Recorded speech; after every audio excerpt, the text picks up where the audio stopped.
నమస్తే అండి. నేను మీ షారో శంకర్ని. గత గత కొన్ని రోజుల నుంచి తుంగతుర్తిలో కాంగ్రెస్ వర్గ పోరు నడుస్తుంది. అసలు తుంగతుర్తిలో కాంగ్రెస్ వర్గ పోరు ఉన్నదా లేదా? అది ఉంటే ఎంతవరకు నిజం, లేకపోతే ఓన్లీ మీడియా మీదకి ఏదో ఉన్న న్యూస్ను పక్కదో పట్టియడానిక, లేకపోతే నిజంగానే తుంగతుర్తి మీద కుట్రలు జరుగుతున్నాయా అనే విషయాన్ని మనం గమనిద్దాం. సరేనా? ఒకసారి వినండి. ఎందుకంటే మనం 2 రోజుల నుంచి చూస్తున్నాం బాగా మాటకు తూట. అంటే రాజగోపాల్ రెడ్డి మాడితే మందుల సామీలు దానికి కౌంటర్ ఇచ్చినని తూటవలగా మాట్లాడినని చెప్పిండు. అసలు యాక్చువల్గా ఆయన జరిగిన 2-3 రోజుల తర్వాత మందుల సామీలు ఇప్పుడు ఎందుకు స్పందించడం అనేది ఒక చర్చనీయాంశమైంది. రాజకీయంగా ఎదగాలంటే కాంగ్రెస్లో అది సాధ్యం కాదు. అలాంటి వ్యక్తులని ఈ కోమటిరెడ్డి దర్శ ఎదగనీయర్ అనేది ఒక వార్త. అది మాకు మామూలుగా మనం వినబడుతుంది. అది ఎంతవరకు వాస్తవా లేదు.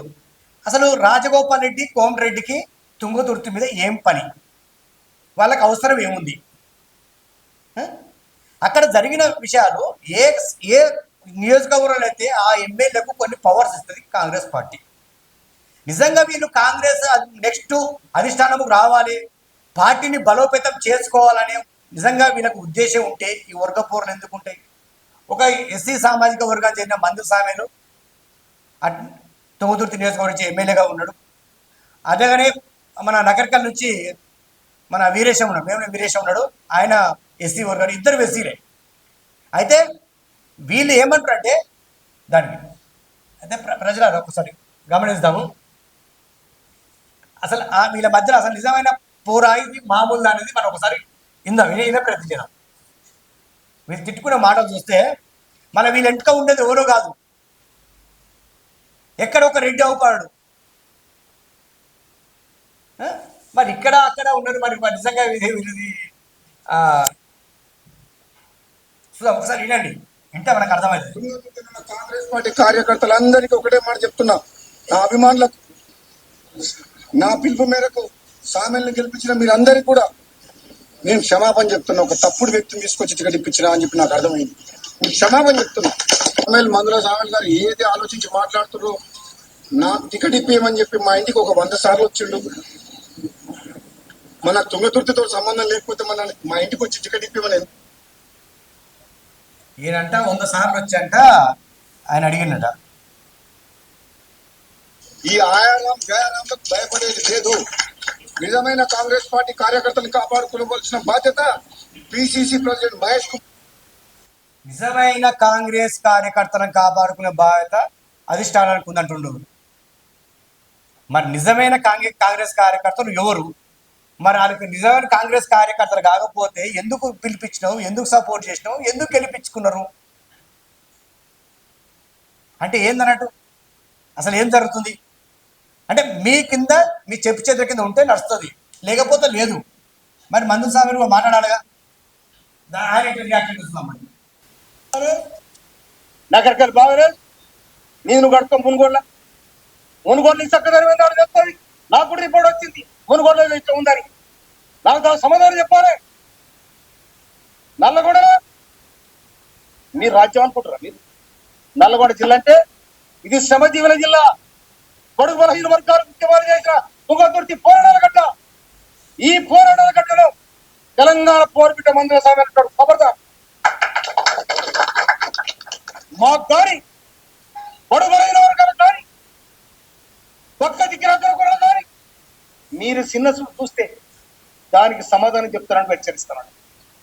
కాంగ్రెస్ పార్టీ పక్కనే రాహుల్ గాంధీ ప్రధానమంత్రి కావాలి. నీలాక ఇటు రాకపోతే అటు, అటు రాకపోతే ఇటు. బీజేపీకి ఎందుకు పోయిన రాజగోపాల్ సమాధానం చెప్పాలి. బీజేపీలో పోయి ఎందుకు పని చేసిన రాజగోపాల్ చెప్పాలి. నువ్వు రాహుల్ గాంధీ ఇచ్చావు, సోనియా గాంధీ ఇచ్చావు, అన్ని మర్చిపోయి మళ్ళా కాంగ్రెస్ లోకి వచ్చి పోటీ చేసినావు. కాంగ్రెస్ లోకి వచ్చి పోటీ చేసి నికార్సైన కాంగ్రెస్, మా కాంగ్రెస్ అంటే వీళ్ళంతా ఎవరు? ఈ సర్పంచ్లంతా ఎవరు? ఈ కార్యకర్తలు ఎవరు? ఈ లీడర్ అంతా ఎవరు? కనుక మళ్ళీ ఒకసారి తుంగతుర్తి కోసం కానీ, నగరగల్ కోసం కానీ, మా మాదిగ సీట్ల కోసం, మా దళిత సీట్ల కోసం మీరు మాట్లాడితే దానికి సమాధానం దొరుకుతా కూడా మనం చేస్తున్నాను. ప్రజలలో విన్నారుగా, రాజగోపాల్ రెడ్డి మాట్లాడింది మందుల సామెతలు మాట్లాడింది. అయితే మందు సామెని ఈయనేమంటుడు, మేము టికెట్ ఇచ్చి తప్పు చేసినాము, మేము గెలిపించినాం తప్పు చేసినాము అంటుడు. ఆ తప్పు ఒప్పులు అనేది అధిష్టానం చూసుకోవాలి, కాంగ్రెస్ పార్టీ చూసుకోవాలి. ఈయనే మందు సామెని అంటుడు, నీవు నల్గొండ నుంచి ఉన్నవారు, నువ్వు మునుగోలు చేసుకుంటావు, ఒకైనా నల్గొండ చేస్తానా, మా తుంగతుతో నీకేం పని, ఏం మీ జాగిరా, ఏం మీ ఇష్టం ఆడతారా అంటుడు. అలాగనే నువ్వు గతంలో కూడా రాహుల్ గాంధీని తిట్టినావు, సోనియా గాంధీ తిట్టినావు, ఇప్పుడున్న ముఖ్యమంత్రిని తిట్టినావు, అందరిని తిట్టినావు నువ్వే. మళ్ళీ నువ్వు ఇంకోటి వేరే పార్టీ బీజేపీలో పోయి వచ్చినావు కదా, మరి నువ్వు కొత్త నీకు కొత్త, మరి అసలైన కాంగ్రెస్ ఓలని అంటే కాంగ్రెస్ పార్టీని, కాంగ్రెస్ కార్యకర్తలని ఎవరు ఎలా వాడుకుంటున్నారో, ఎవరిని ఒకరిని ఈ అవహేళన చేస్తున్నారో గమనించండి ప్రజారా. ఒకటి వీళ్ళది చూస్తాం, ఇక్కడ ఇది గొడవ అనుకుంటాం కదా, ఇది గొడవే కాదు, ఎక్కడో ఈయనకో ఆయనకో ఎవరికో రెచ్చగొట్టి మాడుతున్న మాటే. మళ్ళీ 2 రోజుల తర్వాత వీళ్ళే ప్రెస్ మీట్కి వచ్చి వీళ్ళే ఏమంటారంటే, లేదు మేము అట్లా కాదు, మాకు తప్పుడు ఇన్ఫర్మేషన్తో మేము కొంచెం ఇది అయిపోయినాం, మేమంతా ఎప్పుడైనా ఫస్ట్ మా ఏజెండా రాహుల్ గాంధీని ప్రధానమంత్రి చేయాలి, ఇదంతా ఏదో చిన్న వస్తాయి గొడవ అంటారు, అందుకనే దీంట్లో చిన్న అట్లకు మీరు ఎమోషన్ కావద్దు. కానీ ఎంతకైనా మాట్లాడడం కరెక్ట్ కాదు. అసలు నిజంగా వీళ్ళిద్దరి మధ్య పోరు ఉందా లేదా, అసలు వీళ్ళకైనా పర్సనల్గా ఇంకేమైనా ఉందా, ఆయన ప్రోటోకాల్, అసలు యాక్చువల్లీ ఆయన ప్రోటోకాల్ మెయింటైన్ చేసేసి వాడికి నేర్చుకోరకు వేరే వాళ్ళు వస్తే చెప్పుకోవాలి, అది మనిషికి ఉన్న లక్షణం, అది బాధ్యత. అది నువ్వు కూడా ఎమ్మెల్యే కదా, నీకు కూడా ఒక దగ్గరికి వచ్చి మాడితే మరి నువ్వు మీరెట్టు ఉంటారో గమనించండి. అయితే ప్రజలు ఒకసారి మనం మాట్లాడుకునేది కాకుండా ఒకసారి మరి వాళ్ళతో మాట్లాడే ప్రయత్నం చేద్దాం. ఎందుకంటే మందు సామెత గారితో మాట్లాడడం, అసలు ఏం జరిగింది ఏంది అనేది అడుగుదాం.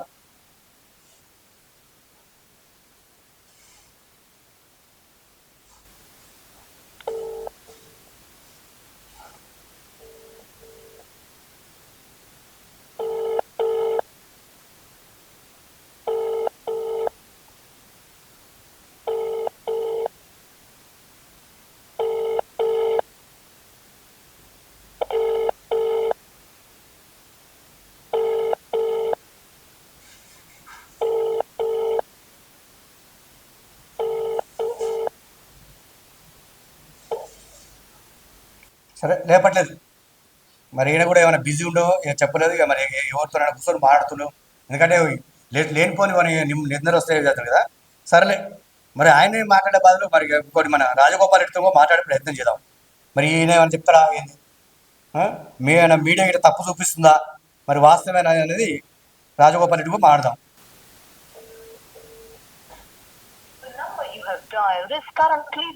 కట్ చేసి మీరు డయల్ చేస్తున్న ప్రజల కోసం ఇదైపోయే వ్యక్తి కదా, ప్రజల మనిషి కదా ఆయన, నిత్యం ప్రజల మధ్యలో తిరిగే వ్యక్తి. అదే అది ప్రజలు అనుకుంటున్నాం భావం, సరే మనం ఎంతవరకు మన చూడలేదు చేయలేదు కానీ వాళ్ళు అనుకుంటారు, కానీ ఫోన్ కట్ చేస్తుంది. ఈయన కూడా ఉండొచ్చు, ఎందుకంటే ఇద్దరు ఒక మాట మాట్లాడుతున్నారు, మరి ఇద్దరు కలిపి ప్రయత్నం చేస్తారు కదా. ఎందుకంటే మొన్న ఎలిమినార్ జరిగితే కలపలే, ఒకటే మన రెడ్డి యాదవ్ అని ఒకటి చేశారు కదా, సేమ్ వీళ్ళది కూడా చేస్తారు. మళ్ళా ఎస్సీలు ఓసీలు మళ్ళీ ఒకటి చేస్తారు, చేసి పెడతారు. అంటే వీళ్ళ ఒకవేళ నిజంగా మాట్లాడేది ఉంటే, ఒకవేళ మరి చేస్తే మీరు అధిష్టానంతో కూర్చొని మాట్లాడుకోవాలి. ఎందుకు ఈ రచ్చకెత్తురు మీరు, ఈ కాంగ్రెస్ పార్టీ అధిష్టానం ఎందుకు ప్రశ్నిస్తలేదు వీళ్ళని?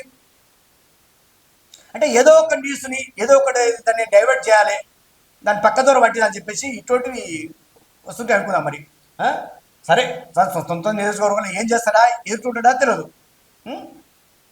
ఆయన కాన్సెన్స్ కదా. అసలు మందు సాగుని గురించి మాట్లాడేంత అర్హత కూడా లేదంటారు కొంచెం ప్రజలు రాజగోపాల్ రెడ్డికి. ఎందుకంటే నువ్వంత సీనియర్ నాయకుడు అయితే, నువ్వంత ప్రజల మధ్యలో ఉన్నోడు అయితే, మరి మందు సాగునికి వచ్చిన మెజార్టీ ఎందుకు రాలేదు? ఆయన కొత్తోడే కదా, కొత్తోని ఎందుకు అంత ఆస్వాదించరు? మరి దాన్ని గమనిస్తున్నారు ప్రజలు.